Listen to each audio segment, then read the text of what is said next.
సువాసనలు వెదజల్లే సుగంధం, మత్తును వదలగొట్టే పానీయం, మదిని ఉత్తేజం చేసే ఔషధం, అవనిలో దొరికే అమృతం. ఫ్రెండ్స్, కాఫీ అంటే మనలో చాలా మందికి ఇష్టం. అయితే మన ఆంధ్రప్రదేశ్లో అరకు కాఫీ రీసెంట్గా 100 ఏళ్ళు కంప్లీట్ చేసుకుంది. అటువంటి అరకు కాఫీకి నిలయమైన అనంతగిరి కాఫీ తోటలని ఈ వీడియోలో మీకు చూపించబోతున్నాము. అరకు వ్యాలీ నుంచి గాలికొండ వ్యూ పాయింట్కి వెళ్ళే దారిలో ఇలా రోడ్డుకి ఇరువైపులా కూడా కాఫీ తోటలు చాలా ఉంటాయి. అయితే 3 ప్లేసెస్లో కాఫీ తోటలు గాలికొండ వ్యూ పాయింట్కి వెళ్ళే మార్గంలో ఉంటాయి. ఆ 3 జాగాల్లో ఎక్కడైనా మనం ఆగొచ్చు. మేమైతే ఈ సెంటర్ పాయింట్ని చూస్ చేసుకున్నాం. వెళుతున్న దారిలో మనకు చెప్తారు ఇవన్నీ కూడా కాఫీ తోటలని. మనం రోడ్డు మీద నుంచి చూసినప్పుడు కాఫీ తోటలు అంటే ఆ పొడవుగా ఉన్నవే కాఫీ తోటలని అనుకుంటాం. కానీ నిజమైన కాఫీ తోటలు చూడాలంటే మనం లోపలికి వెళ్ళి నడిస్తేనే మనకు కాఫీ తోటలు కనిపిస్తాయి. అయితే ఈ కాఫీ తోటలు ఉన్న ఏరియాల్లో చాలా రకాల స్టాల్స్ అయితే మనకు కనిపిస్తాయి. అక్కడ బ్యాంబూ చికెన్, కబాబ్స్ ఇవన్నీ కూడా అక్కడ అమ్ముతారు. ముఖ్యంగా ప్రతి ఒక్కరు అరకు వెళ్ళే వాళ్ళందరూ కూడా ఈ బ్యాంబూ చికెన్ తినాలని చాలామంది కోరుకుంటారు కదా. ఇక్కడైతే చాలా రకాల బ్యాంబూ చికెన్స్ ఉంటాయి, అలాగే కబాబ్స్ కూడా ఉంటాయి. టేస్ట్ కూడా బాగుంటుంది. మేము కూడా ట్రై చేసాము, టేస్ట్ అయితే మాకు నచ్చింది. సో మేము కూడా 2 కబాబ్స్ అలాగే ఒక బ్యాంబూ చికెన్ కూడా ఇక్కడ ఆర్డర్ చేసాము. సో ఇంకెందుకు ఆలస్యం, మనం అరకు కాఫీ తోటలు చూడడానికి వెళ్దాం పదండి. సో ఇలా చాలా రకమైన స్టాల్స్ అయితే ఇక్కడ ఉంటుంటాయి.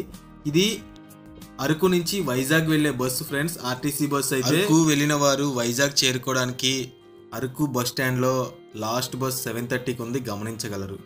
సో ఇవన్నీ కూడా అరకు గిరిజనులు స్వయంగా వారు సేంద్రియంగా పండించిన కాఫీ పొడులను అలాగే మసాలా దినుసులను కూడా ఇక్కడ అమ్ముతారు. మనం కాఫీ తోటలు చూడడానికి ఆ లోపలికి వెళ్ళాలి ఫ్రెండ్స్. సో నేనైతే కాఫీ తోటల దగ్గరికి వెళ్తున్నాను. చాలామంది అయితే టూరిస్టులు ఇక్కడ ఉంటుంటారు ఫ్రెండ్స్.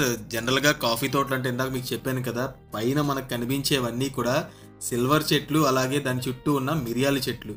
సో ఇవన్నీ కూడా మిరియాల చెట్లు. చాలామంది ఆ మిరియాల చెట్ల దగ్గర ఫొటోస్ కూడా తీసుకోవడానికి ప్రయత్నం చేస్తుంటారు. ఆ వ్యూ పాయింట్ కూడా అక్కడ ఒకటి పెట్టారు, చూస్తున్నారు కదా. అయితే ఏదైతే కింద మనకు కనిపిస్తున్నాయో ఇవి కాఫీ తోటలు ఫ్రెండ్స్. ఈ కాఫీ తోటలు ఎక్కడ పడితే అక్కడ పండవు ఫ్రెండ్స్. ఈ అరకులో ఉన్న ఈ కాఫీ తోటలు పండించే భూమి క్షారగుణం కలిగి ఉంది. అలాగే సముద్ర మట్టానికి 3600 అడుగుల ఎత్తులో ఉంది.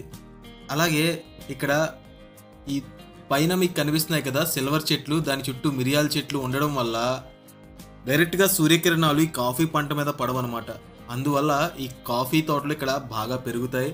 అందుకే కాఫీ పండించడానికి ఇదే అనువైన ప్రాంతం ఫ్రెండ్స్.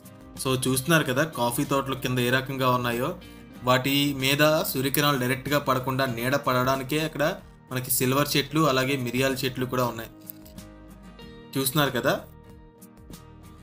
సో ఈ కాఫీ తోటలు కింద బాటమ్ ఈ రకంగా ఉంటుంది. ఇవి ఏదైతే మీరు చూస్తున్నారో ఇవన్నీ కూడా కాఫీ గింజలు.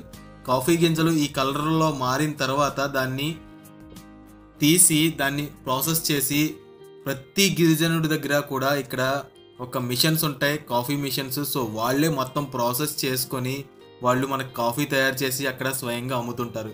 సో ఇవన్నీ కూడా వ్యూస్ చాలా బాగుంటాయి. అరకు వచ్చిన వాళ్ళు ఖచ్చితంగా ఈ కాఫీ తోటల దగ్గరికి రండి. మా దగ్గర అయితే ఆల్రెడీ మేము అరకు కాఫీ కొన్నాం కాబట్టి మేము తీసుకోలేదు. ఇక్కడ బ్యాంబూ చికెన్, కబాబ్స్ తీసుకున్నాం అని చెప్పాను కదా. సో షారోన్ అదే. ఈ వీడియో మీకు నచ్చితే తప్పకుండా లైక్ చేయండి, మన ఛానల్కి సబ్స్క్రైబ్ అవ్వండి. Thank you. Yeah.